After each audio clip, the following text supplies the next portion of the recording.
హరిహర వీరమల్లు సమయంలో కూడా ఇలాంటి సమస్య వస్తే పవన్ కళ్యాణ్ గారు ముందుండి దాదాపు ఒక 40 కోట్లు ఆయనే ముందుండి సంతకం పెట్టేసి మొత్తం సినిమా ప్రొడ్యూసర్కి లాస్ రాకుండా తప్పనిసరిగా సినిమా రిలీజ్ అయ్యేది చేశారు.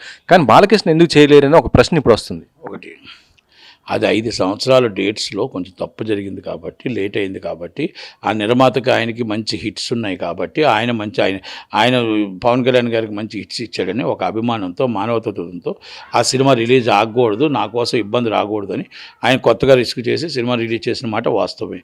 అందరూ చెయ్యాలని ఏం లేదు కదా. నా దగ్గర మీ దగ్గర డబ్బు ఉంటుంది, మీరు ఇస్తారు నేను ఇవ్వను, లేకపోతే నేను ఇస్తాను మీరు ఇవ్వరు, అందరూ ఇవ్వాలని ఉందా?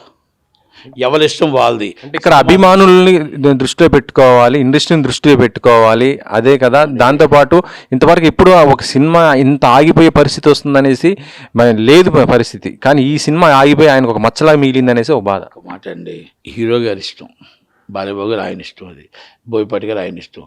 సినిమా రిలీజ్ ఆగిపోయింది, దాన్ని ఎలా రిలీజ్ చేయాలని చూడాలి. వాళ్ళు డబ్బు పెడతారు, ఇంకో డబ్బు పెడతారు, తప్పది. ఇంకొకరు డబ్బు ఎవరు ఎందుకు పెడతారు?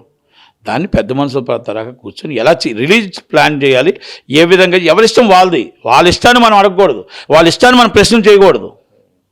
ఎవరిష్టం వాళ్ళది. పవన్ కళ్యాణ్ గారిది ఒక ఇష్టం, బాలయ్యబాబు గారిది ఒక ఇష్టం, ఎవరిష్టం వాళ్ళది. అంతే తప్ప మనం ఎవరిని ప్రశ్న చేయకూడదు. నాకు తెలిసిన సమాచారం ప్రకారం కొంత రెమ్యునేషన్ వాళ్ళు వదులుకున్నారంటున్నారు, ఇద్దరు కూడా వదులుకున్నా కూడా ఈ సినిమా ఇబ్బంది పడిందని అంటున్నారు. మరి ఎంత దాకా నిజమో ఏంటో నాకు తెలియబోయి దానికోసం నేను డిస్కస్ చేయను.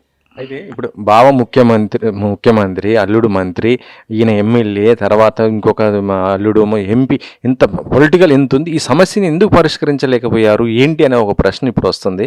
దానికి ఏంటి? Communication gaps.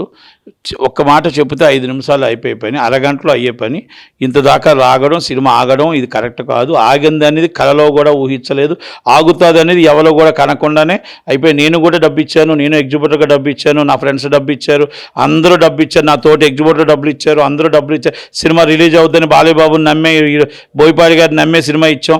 అలాగే ఈ ప్రొడ్యూసర్లు నమ్మే కదా డబ్బు ఇచ్చాం. సినిమా ఆగుతుందంటే ఎవరిని ఇస్తారా డబ్బు? సినిమా బాగుంది, మంచి హిట్. ఇప్పుడు కూడా చెప్తున్నా, ఎప్పుడు రిలీజ్ అయినా మళ్ళా బాలయ్యబాబు రికార్డులు బద్దలు కొడతాడు. పూనకాలు is a before hit is movie. ఇంకొకటి కూడా మనం ఒక్క మాట చెప్తున్నా, దయచేసి అందరూ అర్థం చేసుకో, content is loading. Content load అయిపోయింది. ఎనీ టైం ఎప్పుడు కూడా ఏదైనా సమయం బయటకు వచ్చేస్తే మనం ఇబ్బంది పడతాం. కాబట్టి బిఫోర్ ఇమ్మీడియట్లీ రిలీజ్ చేయడానికి ప్లాన్ చేయాలి. ఎగ్జిబిట్లో డబ్బులు వాపస్ ఇవ్వడానికి ప్లాన్ చేయాలి.